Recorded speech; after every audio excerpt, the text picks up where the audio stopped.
오늘 우리에게 주시는 말씀 고린도전서 11장 23절에서 29절의 말씀을 우리에게 주시는 하나님의 말씀으로 봉독하겠습니다. 고린도전서 11장 23절에서 29절의 말씀입니다.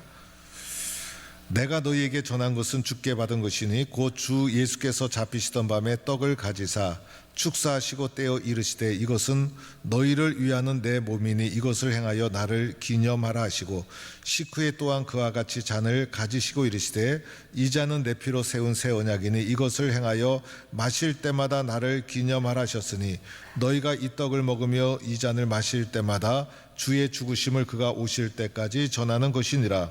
그러므로 누구든지 주의 떡이나 잔을 합당하지 않게 먹고 마시는 자는 주의 몸과 피에 대하여 죄를 짓는 것이니라. 사람이 자기를 살피고 그 후에야 이 떡을 먹고 이 잔을 마실지니 주의 몸을 분별하지 못하고 먹고 마시는 자는 자기의 죄를 먹고 마시는 것이니라. 아멘.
오늘은 이제 종료주일, 이제 한 주간은 고난 주간.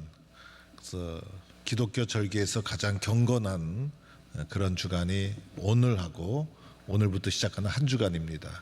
그러니까 예수님 사랑하는 분들은 이번 주 새벽 기도에 함께 동참해 주시고요. 새벽에 안 보이면 제가 다 알아요. 그래서 예수님 사랑이 식었구나 이렇게 생각할 수가 있습니다. 제가 포항 시민을 하면 여러분은 알아서 그냥 외쳐주시기 바랍니다. 포항 시민을, 포항 시민을, 할렐루야. 포항 동북교회에서 예수 믿고 신앙생활하면 가장 복되고 행복한 줄로 믿습니다. 사랑의 마음, 존경의 마음을 표현하는 방법 중에 하나가 선물입니다. 선물을 받으면 얼마나 좋은지 몰라요. 결혼할 때도 사랑합니다 하고 사랑의 선물로 반지를 탁 끼워드리고, 생일 되면 생일 축하합니다, 남편이 아내가 자녀들이 선물을 착 하면 얼마나 기분이 좋아요. 축하하고 좋은 일이 있는데 선물을 통해서 기쁨을 함께 나눠주면 얼마나 좋아요. 사람이 주는 선물도 이렇게 기쁜데 예수님이 나에게 주신 선물이 있어요. 사람의 선물도 이렇게 좋은데 예수님이 주신 선물은 얼마나 좋을까? 그 예수님이 주신 선물을 오늘 살펴보는 거예요. 때는 마지막 유월절 예루살렘에서 예수님께서 식사하실 때에 예수님께서 제자들과 함께 유월절 마지막 식사를 하게 됩니다. 이 유월절은 민족의 뿌리가 되는 중요한 절기예요. 출애굽에서 기인한 것이고, 이 출애굽 사건 마지막 밤에 있었던 유월절 사건을 민족의 정체성으로 지켜오던 유대인들, 예수님도 그렇게 그날 유월절 식사를 지켰던 거예요. 그리고 그 유월절 식사가 뿌리가 되어서 나중에 성만찬이 되어지는 거예요. 그런데 오늘 저는 고린도전서 11장을 읽었어요. 이 성만찬에 대한 기사는 예수님께서 살아계셨을 때 하셨던 것이고, 이것이 마가복음, 마태복음, 누가복음에 똑같이 기록이 되어 있어요. 그런데 오늘 읽은 고린도전서는 예수님 죽으시고 초대교회를 배경으로 하고 있는 거예요. 그래서 그 초대교회 때 예수님의 십자가와 부활을 거친 후에 바울이 초대교회 때 복음을 전하면서 예수님 살아계셨을 때 마가의 다락방에서 유월절 마지막 성만찬 식사를 하셨던 것을 기억한 거예요. 사실 제자들은 그때 예수님이 하신 말씀의 의미를 제대로 몰랐을 거예요. 그런데 십자가를 거치고 나서 초대교회 때 사도 바울의 오늘 증언을 보니 이 유산을 초대교회의 소중한 신앙적 유산으로 지키고 있다는 것을 알게 되는 거예요. 그리고 바울의 이 고린도전서 11장에 기록된 성만찬에 대한 이해가 마태, 마가, 누가가 기록했던 예수님이 하셨던 말씀이 그대로 기록되어 있는 것을 보게 됩니다. 그리고 주의 전을 합당하게 마시지 않는 자는 죄를 짓는 것이라고 언급한 것으로 보아서 아주 초대교회의 소중한 신앙적 유산으로 이 성만찬을 지켰다는 것을 알게 됩니다. 오늘 그러면 바울이 증언하는 고린도전서 11장에 나오는 성만찬에 대한 이 말씀을 사실 마태, 마가, 누가와 큰 차이가 없어요. 동일한 해석이 이어지고 있는 것을 보게 되는데, 오늘 이 말씀을 쭉 보니까 주 예수께서 잡히시던 밤에, 예수님께서 잡히시던 그날 마지막 밤, 마지막 식사라는 것을 말해 줍니다. 예수님께서 떡을 가지시고 떡을 딱 집으셔서 축사하셨다. 그래서 마가복음에 보면 떡을 잡고 감사기도 하시고 잔을 들어 축사하시고 감사와 축사라는 용어가 사용되었는데, 원어에는 똑같이 유카리스트라는 단어가 사용이 되었어요. 그래서 이 말씀은 떡을 들어 감사기도 하시고 잔을 들고도 감사기도 하시고 십자가를 앞에 두고도 모든 것이 감사요, 모든 것이 은혜요. 이것이 우리 믿음의 사람들의 기본 자세라 할 수가 있어요. 그리고 그 떡을 떼었어요. 이 떡을 찢었다는 거예요. 원래는 한 덩어리였는데 이것을 찢어서 마가복음에서는 그것을 떼어서 제자들에게 주었다. 이 떼어서 자기가 먹은 것도 아니고 떼어서 딴 사람 준 것도 아니고 제자들에게 주었다는 거예요. 오늘 이 자리에 있는 우리들이 주님의 제자라는 마음으로 이 떡을 받는 것이다 할 수가 있어요. 마태복음에서는요, 받아서 먹어라 이렇게 기록되어 있어요. 그래서 주님이 주신 떡을 제자들은 겸손히 그것을 딱 받아서 그것을 입안에 넣어서 먹어서 입안에서 느낌을 가지고 몸속에 집어넣고 그렇게 하라 말씀하셨다는 거예요. 그러면서 예수님께서 이 오늘 고린도전서에 이 떡의 의미가 뭘까? 왜 이렇게 특별히 기록되어 있을까요? 특별한 나눔의 자리였기 때문에, 특별한 자리에서는 의미를 알아야 되잖아요. 뜻을 깨달아야 되잖아요. 그래서 이 떡의 의미를 설명하는데, 이것은 너희를 위하는 내 몸이니 이것을 행하여 나를 기념하라 하셨고, 주님 말씀하신 대로 초대교회는 이것을 기념하여 지켰다는 거예요. 오늘 여기서 뭐라고 합니까? 이 떡이 누구의 몸? 예수님의 몸. 우리는 작은 떡을 받지만은 이것은 누구의 몸? 예수님의 몸이다. 예수님의 몸을 기념하는 것이다. 그래서 이것을 행할 때마다 예수님의 몸을 기념하라, 이런 말씀을 해 주시고 있는 거예요. 그리고 나서 식후에는 또 잔을 가지시고 이것을 마시라. 마가복음에서도 제자들에게 주시니 다 마셨다.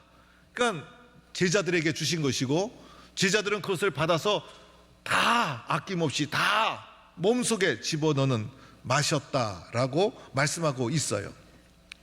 그러면서 오늘 말씀에도 이 잔의 의미를 알아야 되잖아요. 여러분, 뜻을 알아야 되잖아. 그래서 의미에 대해서 설명하기를, 이 잔은 그냥 평상시에 우리가 목마를 때 마시는 물, 잔 이런 게 아니라 이 잔은 내 피로 세운 새 언약이니 이것을 행하여 마실 때마다 나를 기념하라. 이렇게 고린도 전서 11장에 말씀하고, 그 다음에 마태도 이렇게 말해요. 제사함을 얻게 하려고 많은 사람을 위하여 흘리는 바 나의 피고 언약의 피니라. 마가는 이렇게 말해요. 이것은 많은 사람을 흘리는 나의 피고 언약의 피니라. 비슷비슷하게, 그죠? 그래서 마가, 마태, 그리고 고린도전서 11장 바울의 해석, 피에 대한 이해와 해석이 동일선상에 놓여 있다는 것을 알게 됩니다. 그래서 오늘 잔에 대한 것도 사용되는 용어를 보니까 새 언약, 그죠? 죄 사함, 언약의 피, 이런 용어가 쓰여지고 있어요. 이렇게 떡과 잔을 가지고 내 몸이다, 내 피다 라고 해석한 것을 듣고 나니 이 성만찬이 가리키는 것이 있어요. 여러분, 이 성만찬이 가리키는 걸 봐야죠.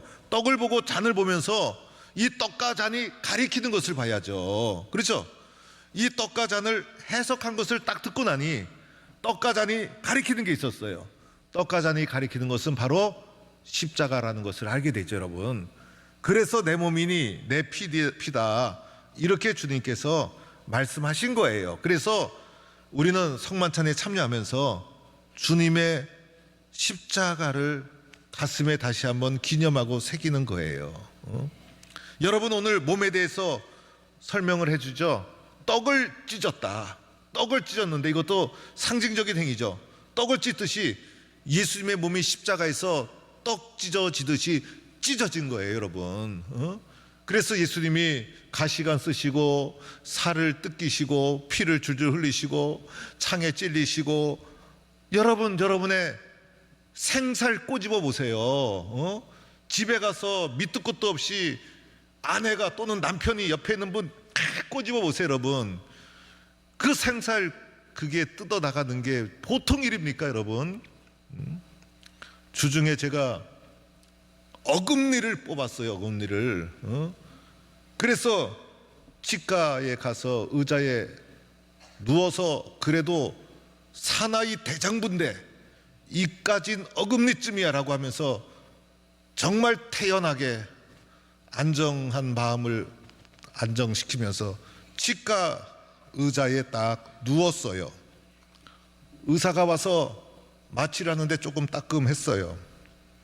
입을 벌리고 의사가 자기 이 아니라고 막 만지기 시작하는데 아무리 마취를 했지만은 겁이 나고 떨리고 가슴이 오므라들고, 여러분은 자기 이 아니라고 남일 이야기 듣듯이 태연하게 듣고 있는데 저는 심각했어요. 힘을 뺀다고 뺐는데 나도 모르게 힘이 들어가는데 제 인생에 그렇게 몸에 힘 들어간 적이 없었어요. 심장이 오므라드는 것 같았어요. 그래서 얼마나 그 시간이 긴지 기도가 저절로 나오고 부들부들 떨면서 해보세요. 여러분, 남일 듣듯 자기 아니라고 구경하듯이 듣는 것 같아요, 다들. 그래서 저는 얼마나 긴장했는지. 그러고 나서 마치고 나니까 긴장이 풀리고 감사 기도가 저절로 나왔어요. 하나님, 좋은 시절 만나서 조금, 사실은 그렇게 안 아팠어요. 마취를 했기 때문에. 긴장하고 신경을 써서 그렇지. 그래서 이 정도로 어금니도 뽑고 치료도 받게 하시니 감사합니다. 옛날 분들 치과 의료 수준 좀 이렇게 낮아졌을 때 생리 뽑았을 텐데 옛날 분들 생각하니까 불쌍한 마음이 들어오고, 오늘 이 시대에 살아간다는 것이 너무나 감사하고, 어릴 적 생각도 나는 거예요. 동네 야매 치과 의사들 오니까 동네방네 사람들 다 모여서 이 사람도 뽑고 저 사람도 뽑아서 이빨 뽑고 며칠째 끙끙거리고 두러눕던 동네 아저씨들 생각나고, 또 어떤 분은 이 뽑다가 천국 갔어요. 이 뽑다가. 그런데 요즘은 이렇게 간단히 뽑으니 얼마나 감사한가. 여러분, 내 살 뜯어지는 건 보통 일이 아니에요. 여러분, 이 떡이 뭡니까?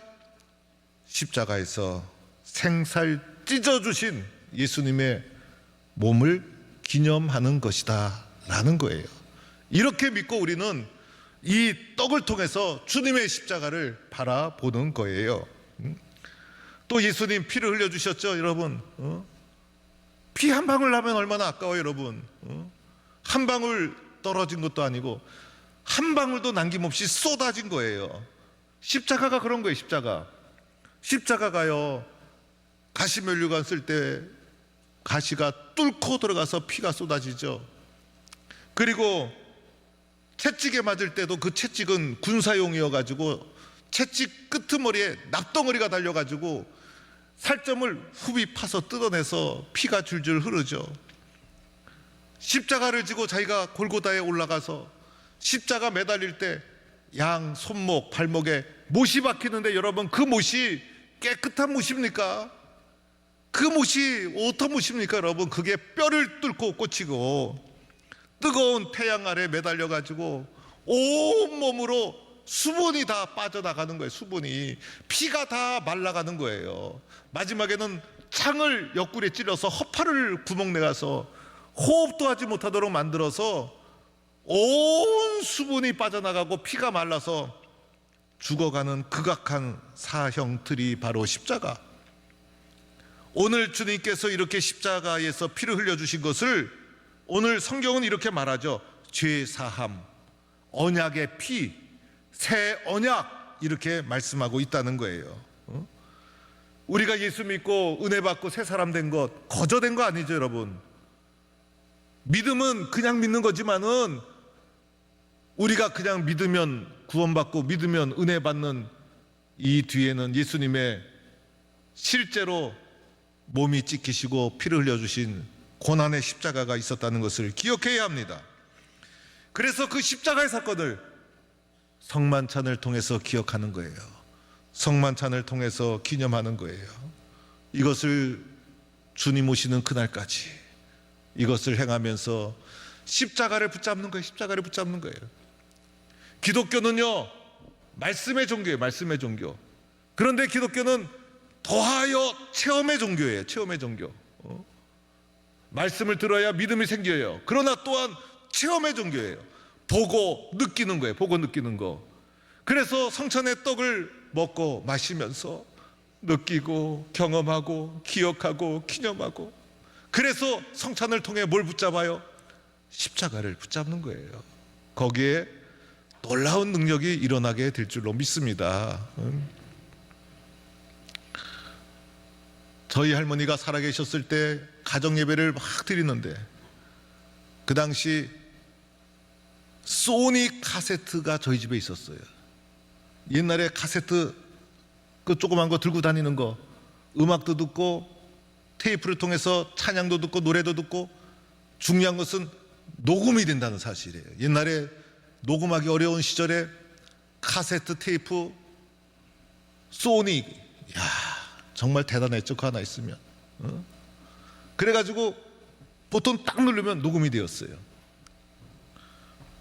할머니 살아계셨을 때 예배 드리는 것을 녹음을 좀 해놨어요.